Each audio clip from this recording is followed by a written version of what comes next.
मेरी शादी करवाओ वरना मैं तुम सबको मार दूं। उस शख्स का नाम है नदीम, इनकी बहन नाजिया, जिसका रिश्ता नदीम के साथ हुआ था, जो मेरे साथ मौजूद है। आप उसका बाजू देख सकते हैं, उसके बाजू पर एक गोली लगी हुई है। तो 1 साल मंगनी रही। मंगनी के बाद वो हमें कह रहे नका दो, लेकिन भाई ने जब उसका सारा डाटा के ऊपर देखा उन्हें सही है। ऐसे उसने जब पिस्टल निकाला ना, मैंने भाग के पकड़ने लगा हूँ। मेरे यहाँ पे पिस्टल बाजू पे मारा भाई सरफराज को, इस जगह पे उसने फायर मारे हैं। भाभी भागी आई है, भाभी को मार दिया। अम्मी को मारने लगा। नाजिया ने कहा तुम्हारी दुश्मनी मेरे साथ है, फिर नाजिया के टांग पे मारी है। मैं उनके आगे मिन्नतें करता रहा हूँ, मेरी भाभी को बचाओ।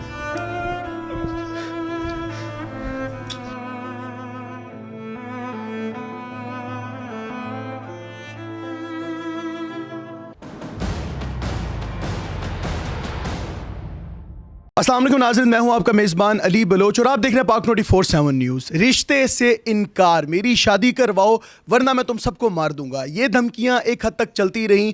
उस शख्स का नाम है नदीम, इनकी बहन नाजिया, जिसका रिश्ता नदीम के साथ हुआ था। और जब इनको पता चला, इन्होंने उसकी इन्वेस्टिगेशन करवाई, तो पता चला कि वो शराबी है और एक बुरा इंसान है। तो उस बिना पर इनको पूरा हक हासिल है। इन्होंने उसको इनकार किया कि हम अपनी बहन की शादी तुम्हारे साथ नहीं करेंगे। उस इंसान ने डराया धमकाया, सबसे पहले डराना और धमकाना शुरू किया इरफान को, जो मेरे साथ मौजूद है। आप उसका बाजू देख सकते हैं, उसके बाजू पर एक गोली लगी हुई है। इसका भाई जिसका नाम सरफराज है और उसकी बीवी जिसका नाम रजिया है, इनको डराता और धमकाता रहा कि अगर तुम लोगों ने मेरी शादी नाजिया से ना करवाई तो मैं तुम सबको मार दूंगा। इनको एक हद तक लगता रहा कि ये लफ्जी और किताबी बातें हैं, इस तरह की धमकियां तो हर इंसान ही देता है, लेकिन उसने इसको अमली तौर पर करके दिखाया। जबकि ईस्टर, मेरे साथ जो मौजूद हैं इरफान भाई, ये क्रिश्चियन कम्युनिटी से ताल्लुक़ रखते हैं। ईस्टर के दिन, जिस दिन ये अपने ईद की खुशियां मना रहे थे, उस दिन वो जालिम इंसान आया और उनको गोलियों से छलनी कर गया। जिसमें होता यह है कि जो कि उसकी मंगेतर नाजिया है, उसको 3 गोलियां लगती हैं और वो अभी आईसीयू में एडमिट है। इनका भाई सरफराज और उसकी बीवी रजिया, जो कि 2 मौकाए वारदात पर जहां बाग हो जाते हैं। दीम ने उसके बाद खुद को भी गोली मार दी और इस दुनिया से चला गया, दफा हो गया, इस घर की खुशियां खा गया। तो मेरे साथ मौजूद हैं इरफान भाई, जिनके बाजू पर गोली लगी है। सारा वाक़या इनसे जानते हैं। पसंद की शादी नहीं थी, अम्मी अब्बू की मर्ज़ी से शादी हुई, रिश्ता हुआ था।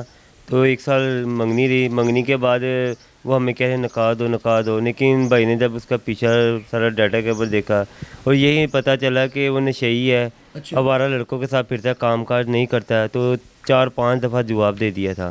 अच्छा। तो जवाब देने के बाद फिर भी घर आता रहा, खुद लड़का आता रहा, मिन्नतें करता रहा, यही करता कि मेरे साथ कर दो, लेकिन कोई एग्री नहीं हो रहा था। तुम मेरे साथ निकाह करो, भाग के कर लेते हैं। वो इस चीज़ पे एग्री नहीं थी। फिर उसने लास्ट पे उसने जिसको जवाब दे दिया कि तुम्हारा मेरा राब्ता ख़त्म है। किसी अनक में आकर उसने कहा कि अगर मेरी ना हो सकी वो फिर किसी की भी नहीं होगी। ना पे ले गया। हाँ जी, ना पे ले गया। अच्छा। तो आप लोगों के पास जब वो आता था तो घर पे आता था, यहीं पर रुकता था, बात करता था? नहीं, हम सारे काम पे होते थे। मैं बैंक स्टाफ पे रहने वाला हूँ, मेरा भाई इधर इछरे का रहने वाला है। और घर में इछरे में आता था। अम्मी और बहन और भाई की फैमिली इधर थे, और अम्मी के बहन ड्यूटी पे जाती थी और पीछे अम्मी के पास आके अम्मी से मिन्नतें करता था कि भाई सरफराज को मनाओ। बड़े को भी समझाया था, नहीं कि बड़े भी नहीं मानते थे। कहते थे हम क्या करें, आपने पहले हाँ करके ना कर दी। तो सब यही कहते कि लड़का काम काज जो करता नहीं कि हर बहन भाई यही सोचता है कि बहन तकलीफ में रहे तो ज़्यादा दुख होता है। उसने आप लोगों को थ्रेट करना, उसने कब आपको धमकियां देना शुरू की?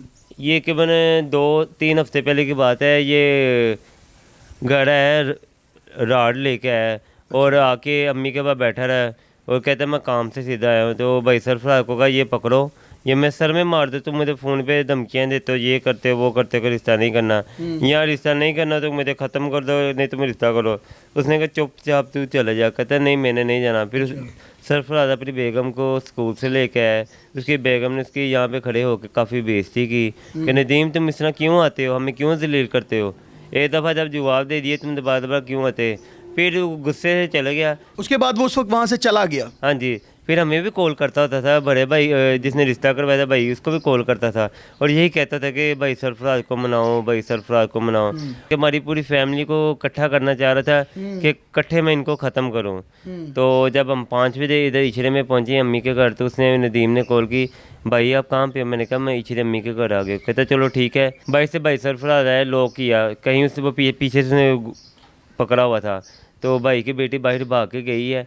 तो जब देखा है तो खोल के आई है, तो इधर आके भाई सरफराज उसकी बेटी खड़ी थी, तो साधु नदीम है उसने ऐसे पकड़ा हुआ। तो एकदम सरफराज इरफान में भागा है, पूरी फैमिली भागी। ਬਈ ਸਰਫਰਾਜ਼ ਕਹਿੰਦੇ ਅੰਮੀ ਜੀ ਇਹ ਵੇਖੋ ਨਦੀਮ ਮੇਰੇ ਨਾਲ ਕੀ ਕਰਦਾ ਪਿਆ ਵੇ। ਅੰਮੀ ਕਹਿੰਦੀ ਨਦੀਮ ਕੀ ਗੱਲ ਹੈ, ਚੱਲ ਅੰਦਰ ਆ ਬੈ ਗੱਲ ਕਰਨੇ ਆ। कहना नहीं मैं आज गल नहीं करनी, आज मैं तुम सारे ख़त्म कर देना है। ऐसे उसने जब पिस्टल निकाला ना, मैंने भाग के पकड़ने लगा हूँ। मुझे एकदम उसे धक्का मार के पीछे किया, मेरे यहाँ पे पिस्टल बाजू पे मारा। जब दूसरा पिस्टल मेरे पे चलाने लगा, जाके दरवाजे को लगा, मैं फटाफट वाशरूम में बढ़ गया हूँ। सरफराज को इससे खींच के ना मेरे बड़े भाई को वाशरूम के पास लिया, धक्के मारता रहा वाशरूम के, लेकिन वो दरवाज़ा नहीं खुल सका। भाई सरफराज को इस जगह पर उसने फैर मारे हैं। भाभी भागी आई है तो उसके ना बाजू पे मारा, कहते वापस चले जा। वो वहाँ पे गिर गई है। फिर जब तीसरा फैर मारने लगा, फिर भाभी भागी आई है, भाभी को मार दिया। भाभी मर गई, भाई भी मर गया। अम्मी को मारने लगा, नाजिया ने कहा तुम्हारी दुश्मनी मेरे साथ है, और फिर नाजिया के टांग पे मारी है, तो नाजिया भाग के बाहर गई है, 2 उधर मारे फैर। मैं बाहर भागा वाम की तरफ, फिर वाम ने मुझे नहीं आने दिया, बचा लिया, वाम ने आपको पकड़ लिया। मैं उनके आगे मिन्नतें करता रहा हूँ, मेरी भाभी को बचाओ, मेरे भाई को बचाओ, मेरी बहन। किसी ने मेरी आवाज़ नहीं सुनी, कहते तुम हम नहीं अंदर जा सकते। आपकी आंखों के सामने आपके खानदान को ख़त्म करता रहा। मेरी बेगम चारपाई के नीचे छुप गई थी, और मेरी साल की बच्ची से उसके पास गया है, सुनने में यही है उसके पास बैठ के अपने आप को फैर मार दिया। आपके पास कोई आला अफसरान में से, हुकाम बाला में से अभी तक कोई आया? अभी तक कोई भी नहीं आया है। किसी ने सुनवाई नहीं की? किसी ने, सिर्फ मोहल्लेदारों ने साथ दिया और किसी ने नहीं साथ दिया। नाज़रीन, मैं इसके बारे में आपको बताता चलूं कि ये लोग सफ़ेद पोश लोग हैं, जिनके घर में एक वक्त का बनता है और दूसरे वक्त के लिए ये लोग मजदूरी करके लाते हैं, फिर इनके घर का चूल्हा जलता है। तो हमारे मुल्क पाकिस्तान लाहौर शमा के इलाके में ये हादसा रुनमा होता है, और यहाँ पर अफसरान बाला में से कोई पॉलिटिशियंस में से अभी तक कोई भी नहीं आया। मरीम नवाज साहिबा से मेरी अपील है कि आप वज़ीर आला पाकिस्तान की पहली खातून मुंतखब हुई हैं, अल्लाह ने आपके कंधों पर जिम्मेदारी डाली है, तो आपको चाहिए कि ऐसे मामलात में पेश नज़र आएँ, और ऐसे लोगों के लिए ख़ास तौर पर जिनके घर का गुजर बसर बड़ा मुश्किल से हो रहा होता है, उनके घर के चिराग बुझा दिए गए हैं एक जालिम इंसान ने, और वो भी उसी की भेंट खुद भी चढ़ चुका है। तो आपको चाहिए कि यहाँ पर आएँ और इनकी दाद रसी करवाएं। जी, क्या कहना चाहते हैं आप? मजदूरी करने में लोग हैं, बच्चियाँ यतीम हो गई हैं, और हमें इंसाफ चाहिए। कोई अभी तक कोई सुनने को आया नहीं कि क्या मामला है क्या नहीं है। इंसानियत लोगों में ख़त्म ही हो गया है।